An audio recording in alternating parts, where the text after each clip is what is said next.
Do you remember the first time you knew that you wanted to work on stories? I could read from a very early age, and I know that as soon as I could read, I like to read aloud.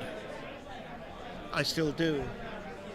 As my girlfriend will inform you, she finds me at odd times apparently talking to myself, but I'm reading aloud. My instinct always, if I'm reading, especially if what I'm reading is interesting, is to read it aloud. So I guess that impulse was there from, like 5, 6 years old. And I seen you, you wrote a book as well. Can you talk to me a little bit about that aspect of your life as writing? Because a lot of people know you for this image here and this character. Can you talk to me about this aspect of your life in terms of expressing yourself and that being another medium? The book started out as an illustrated presentation that I was asked to do, and I guess coming to Hellraiser, I had worked in the theatre with Clive Barker for a decade before Hellraiser happened, and we had always done a lot of masking work. We'd done a lot of Commedia dell'arte inspired work, mime, and I've always as well been interested in masking. So that cultural and anthropological history of masking, tribal masking, and I had all that in my head when I was coming to Pinhead. So those are the ideas that developed into the book. I explore the cultural history and significance of masking, which has always been with us, and the origins of theatre with the ancient Greeks in the Temple of Dionysus behind the Acropolis. Every actor was masked. There was no concept then of an actor going on stage with his own face. This would have been a very strange idea. So all the actors were masked. And I looked at the Japanese traditions of kabuki and no, and then brought it into the 20th century, and aware that for me, I think horror films carry forward a mythological world, a mythological aspect of us as human beings and our symbolisms. And then I looked at specific actors and their relationship to their makeup. From someone like Lon Chaney Sr., for whom it was a calling and a closely guarded secret. Someone like Charles Lawton, who had a very, very bad attitude towards both his makeup and his makeup artist for Hunchback of Notre Dame.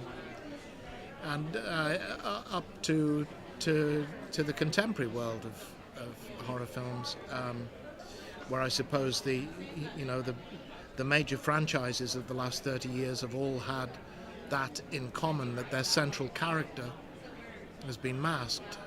Nightmare on Elm Street, Halloween, Friday the 13th,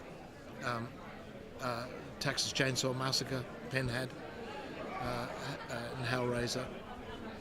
I did my own interviews with Robert Englund, Kane Hodder, and the late Gunnar Hansen for the book. So, and then talked obviously in detail about my own experience of coming to Pinhead and finding the character and my experience with the makeup. So that's all condensed down into the book, and it was a challenge. It's very different. I've always written to some extent, but I've never tried anything on that scale. It was a challenge. I enjoyed it, but I'm not a writer. I'm an actor who has written a book. There's a difference. What are some of your fears? What are some of the things that scare you, that frighten you? Wasps. People. Death. and the tax man. How do you feel about the influence that art has on people? I don't know how do I feel about it. I think it's a very good thing, and I think it's essential, and we all encounter it in one way or another. If you extend art, I guess, to its widest form, movies and music, as well as painting and graphic art and literature. Um, uh, it's it, it, it's a vital part of our process because it holds a mirror up to us.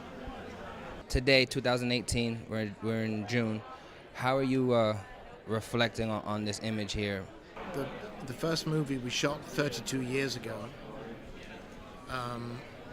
and while I've said everything I said about working with Clive and approaching the masking side of it with a lot of enthusiasm and excitement, at the same time, it was my first movie.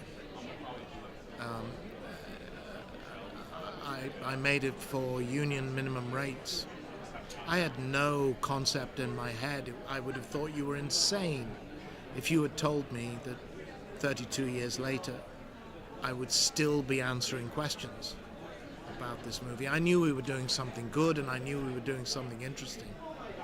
But I had no idea that it was going to make the impact in popular culture that it has done. I mean, it's a universal image now. It's gone away from Clive and I, and it's out there in the world. It's a complicated image. I've always been aware of that. It's a scary image. It's an intriguing image. It's an image that draws you in to itself, and it's an image of received pain. As much as he seems to be threatening, this is also this is something that has happened to him, that has been inflicted upon him, that he carries with a degree of peace and calm, which seems at odds with what's going on in the image. So I was always aware that the image was kind of a mass of contradictions, which is what makes it interesting, I think.